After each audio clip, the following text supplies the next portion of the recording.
Minasang, hayo, siapa di antara kalian yang udah mulai muncul keinginan untuk belajar bahasa Jepang? Boleh absen dulu nggak nih? Coba di kolom komen dong.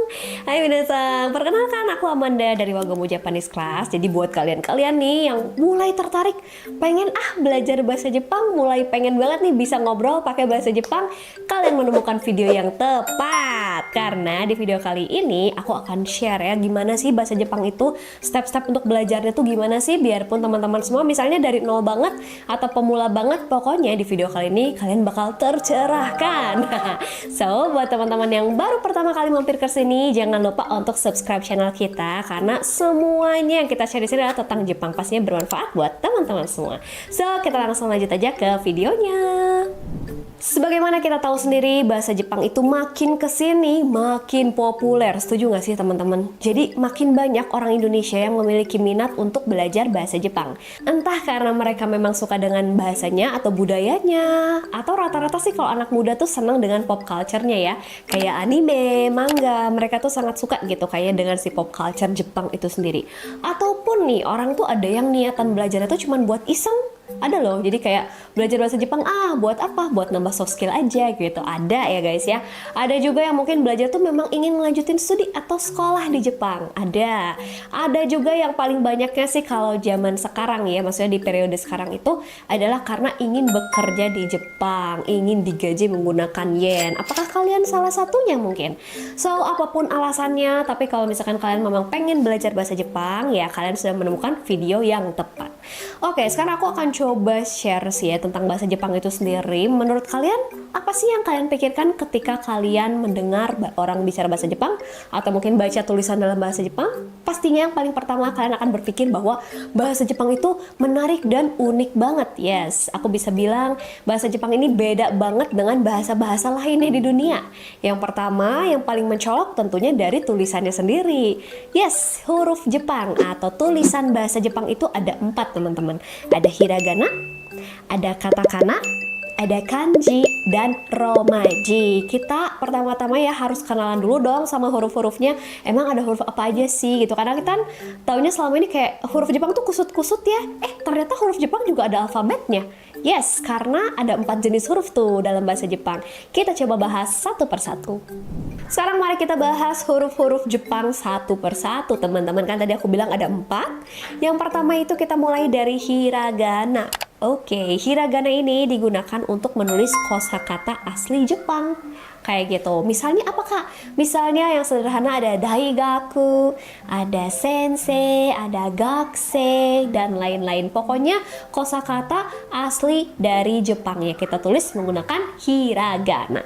Jumlahnya juga cenderung sedikit kok teman-teman, hanya 46 huruf saja. Dan karakteristiknya hiragana ini kayak tulisan perempuan. Karena apa? Karena dia bentuknya bulat-bulat. Jadi kayak apa ya, luwes gitu ya, si tulisannya tuh lucu gitu. Itu adalah karakteristik dari hiragana. Next, kita akan bahas katakana. Ini jenis huruf Jepang yang kedua ya. Katakana ini juga jumlahnya sama kok dengan hiragana, ada 46. Begitupun hurufnya, bunyinya pun sama dengan hiragana. Lantas bedanya di mana? Bedanya di bentuk hurufnya.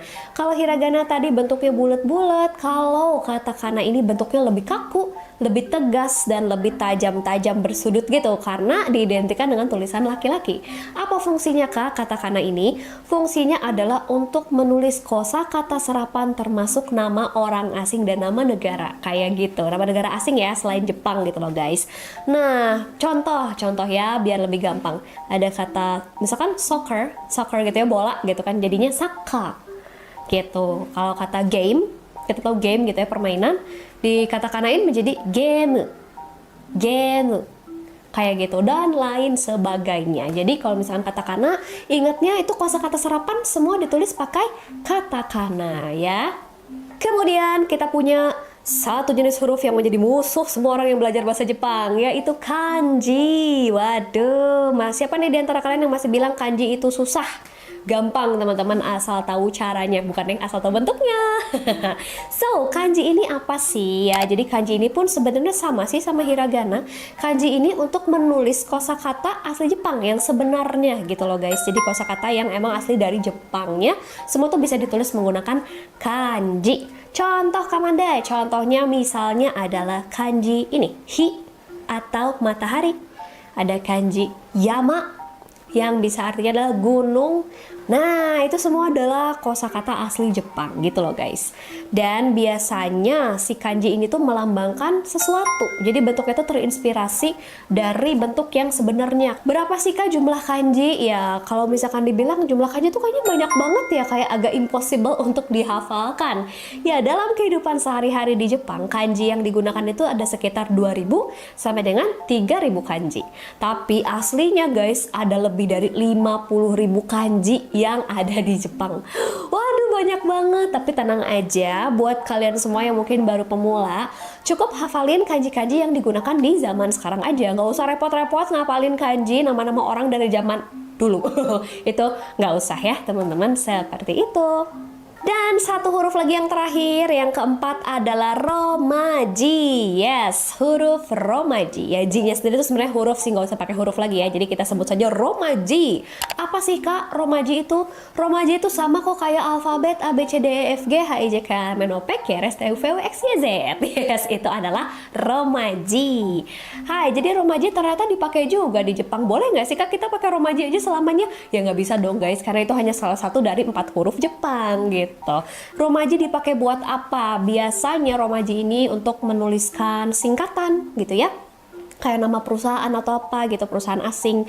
Atau mungkin nama-nama brand. Biasanya juga digunakan si romaji ini. Kenapa? Karena kalau misalkan Jepang mau mengincar apa ya, kayak pasar internasional gitu ya, misalnya untuk marketingnya kan harus ke luar negeri atau apa, nggak mungkin dong tulisannya pakai katakana, kayaknya agak susah dibaca ya. Kayak contoh brand-brand yang pakai romaji misalnya kayak Honda, Mitsubishi gitu ya, kan kita nggak mungkin tulis pakai katakana terus kita jual ke negara lain dan mereka nggak bisa baca dong gitu. So disinilah fungsi dari romaji itu sendiri. So, teman-teman, dalam satu kalimat bisa saja keempat jenis huruf tersebut dipakai bersamaan loh. Oke, kalau nggak percaya nih, lihat contoh berikut ini. Ashita no kabushiki gaisha no Suzuki to no meeting wa sanka shite kudasai ne. Ya, tolong ikut meeting bersama PT Suzuki besok ya. Oke, kalau kalian lihat tuh ya dari si contoh kalimat tadi, itu 4 jenis huruf yang aku jelaskan tadi, semuanya muncul. Dari mulai hiragana ada, katakananya dipakainya di meeting, Suzuki-nya itu pakai romaji gitu ya.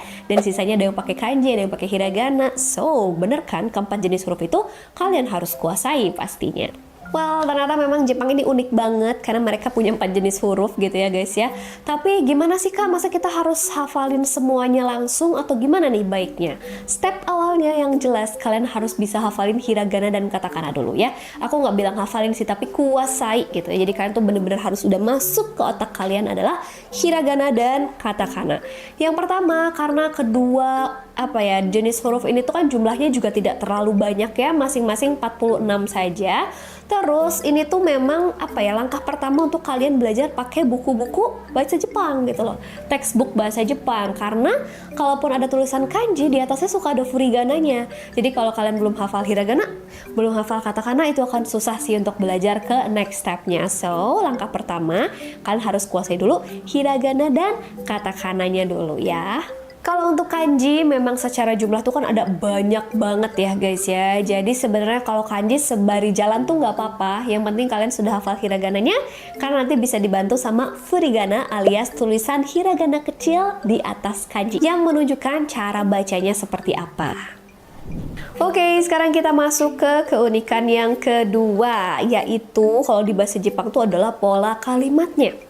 Kalau tadi yang pertama jenis hurufnya tuh ada 4 gitu ya. Nah yang kedua ini di pola kalimatnya yang memang unik loh teman-teman. Kalau misalkan kita tahu pola kalimat bahasa Indonesia yang suka kita pelajari, yang kita pakai dalam kehidupan sehari-hari adalah S, P, O, K. Bener gak sih? Bahkan dalam bahasa Inggris pun kita pakainya S, P, O, K. Nah, tapi dalam bahasa Jepang tuh beda banget teman-teman. Kalau di bahasa Jepang pakainya S, K, O, P. Wow, kok bisa gini ya Kak? Ya, memang dari segi struktur kalimatnya mereka tuh dari awal udah pakai format seperti ini. SKOP. Oke, kita langsung coba contohin aja ya. Kita pelan-pelan gitu dari bahasa Indonesia dulu. Misalnya, aku beli sepatu di mall. Itu udah SPOK kan? S-nya adalah aku, P-nya itu beli, O-nya itu sepatu, K-nya itu di mall. Kalau misalnya kita mau ubah ya, mau translate gitu ke bahasa Jepang, nah kita harus ngikutin sih pola kalimatnya mereka alias SKOP. Berarti menjadi aku di mall sepatu beli. Oke, agak bingung nih Kak. Yes, tapi memang seperti itulah adanya teman-teman. Nah, sebelum aku lanjutin teman-teman, ada satu hal juga yang ini nggak kalah penting untuk kalian ketahui, yaitu fungsi partikel dalam bahasa Jepang.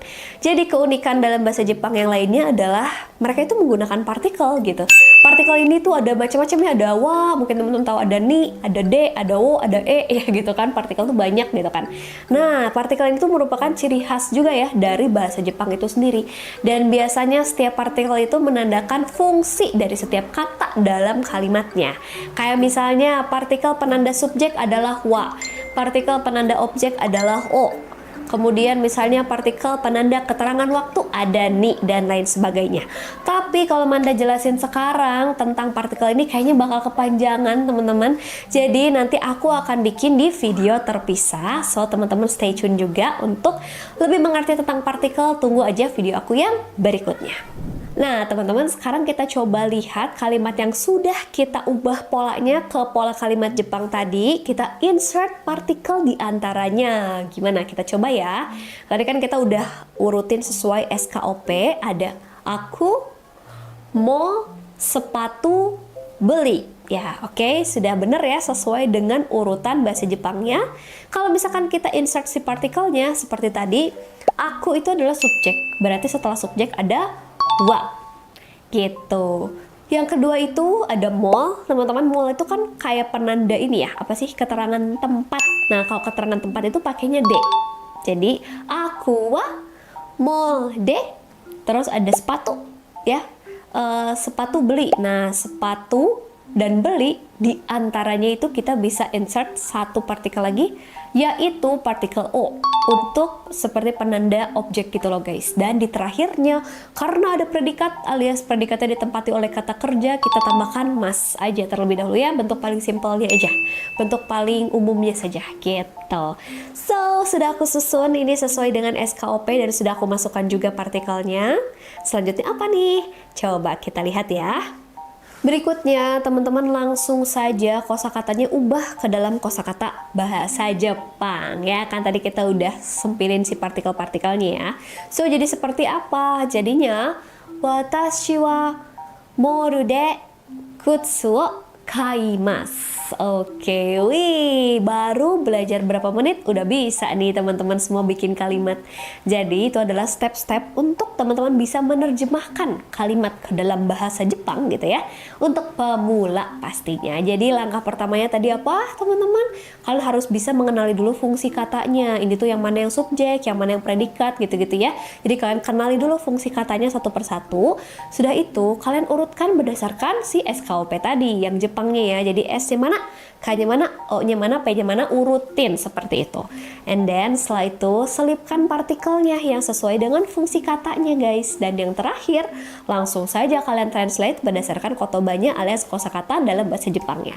Beres deh. Nah untuk pertama-tama sih masih boleh kayak gitu, tapi lama-kelamaan teman-teman harus sudah mengerti logika berpikirnya. Jadi harus sudah bisa coba secara spontan biar bisa apa ya, kayak dikit-dikit bisa cobain sambil ngobrol. Jadi lama-lama kalian bakalan lebih luas, lebih kebiasa menggunakan bahasa Jepang.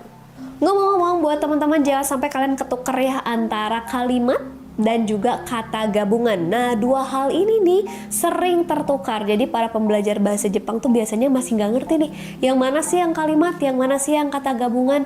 Nah, yang jelas perbedaannya kalau kalimat itu paling tidak ya, kalimat itu tuh ada topik pembicaraannya dan ada penjelasannya ya. Jadi kalau topik pembicaraan itu kan si subjeknya tuh ada dan ada si penjelasannya alias si predikatnya tuh apa sih gitu. Kalau minimal ada S dan ada P, ini paling nggak udah bisa disebut kalimat kalimat. Nah, aku mau tanya dulu, siapa di antara teman-teman yang bahasa Indonesianya remedial? Hayo, ngaku. Tapi emang bahasa Indonesia susah loh kadang-kadang ya guys ya. Nah, si kata gabungan ini juga tentunya kita pelajari kok dalam bahasa Indonesia sekalipun gitu. Jadi kata gabungan itu adalah memang kata yang digabungkan untuk bukan menjelaskan sih, lebih kayak membuat suatu kosakata yang baru. Kayak misalnya apa ya? Buku saya, rambut saya, kayak gitu-gitu loh. Hari libur misalnya kayak gitu. Nah, itu tuh kata gabungan gitu loh guys. Itu beda dengan kalimat. So, bagaimana cara membuat kata gabungan dalam bahasa Jepang?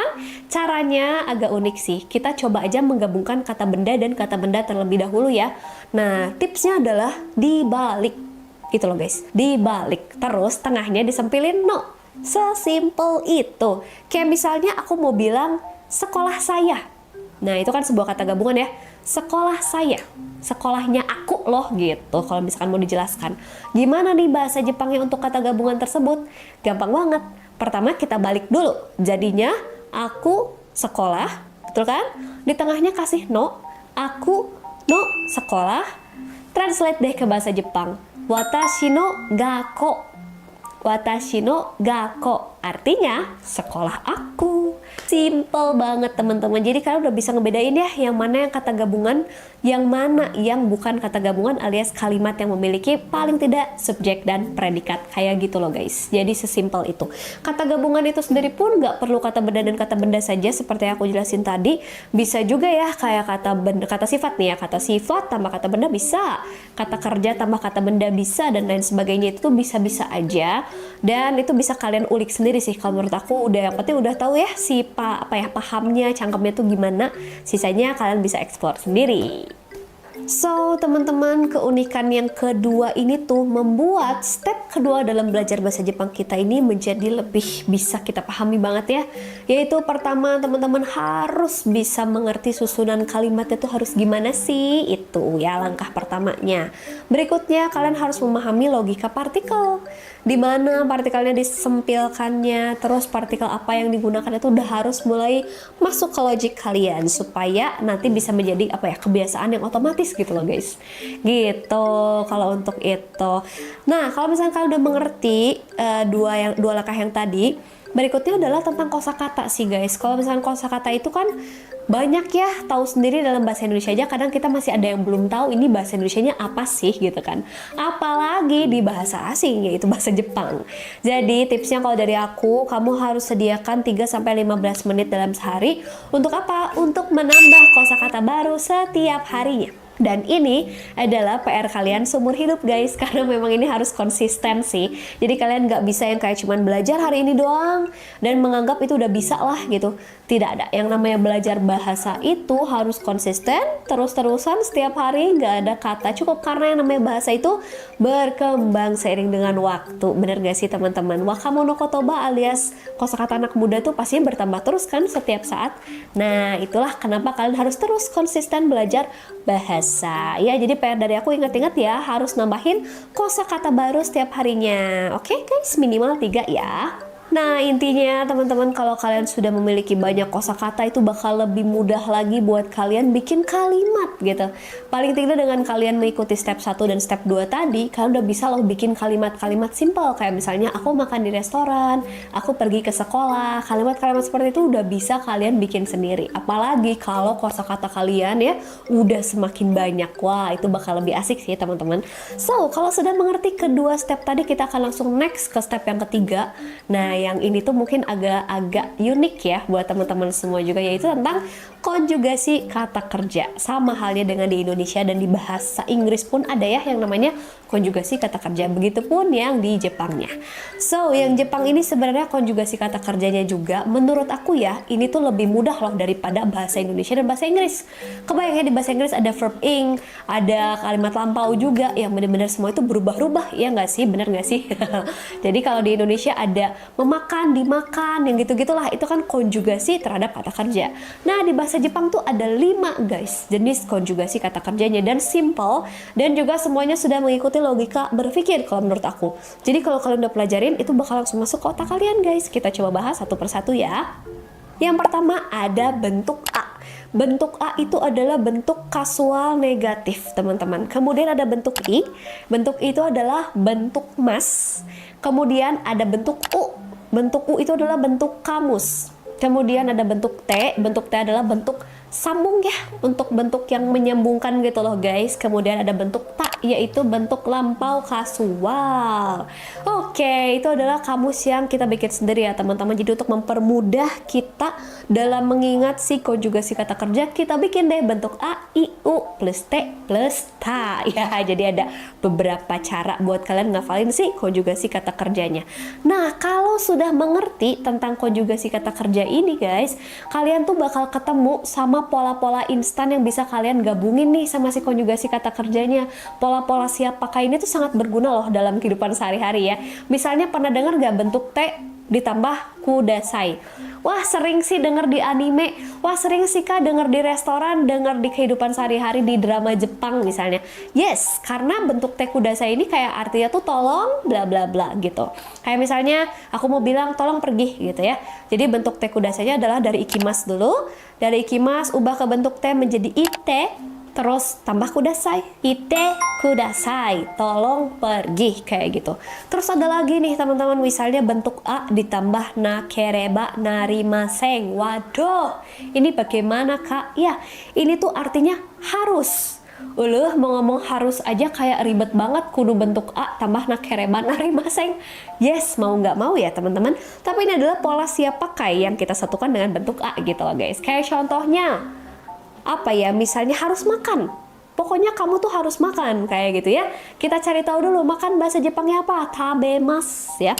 Ubah ke bentuk A menjadi tabenai, tapi A nya nggak dipakai, menjadi tabe nakereba narimaseng gitu. Kayak misalnya mamah-mamah tuh suka ngomong gitu, tabe nakereba narimaseng yo. Nggak boleh kalau kamu nggak makan ya. Jadi intinya harus makan. So, banyak sekali pola-pola siap pakai yang bisa digabungin sama konjugasi kata kerja kayak tadi. Tapi seperti biasa kalau aku bahas di video ini nggak akan sempat teman-teman. Jadi nanti aku pisahkan di video terpisah pastinya ya. Jadi kalian tunggu aja video-video berikutnya supaya lebih jago bahasa Jepangnya.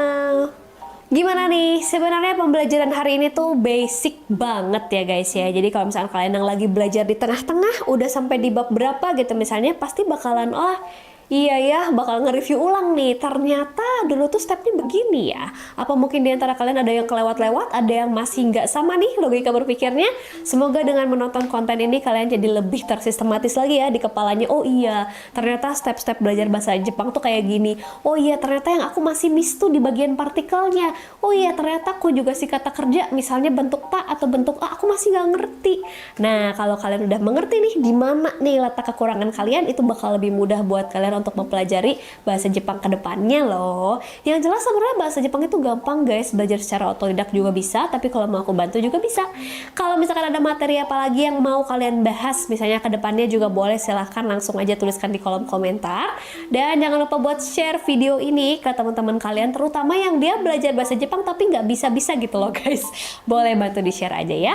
So, mungkin buat video kali ini sampai di sini, semoga bermanfaat teman-teman, dan kita akan bertemu di video berikutnya ya. Arigato, mata ne.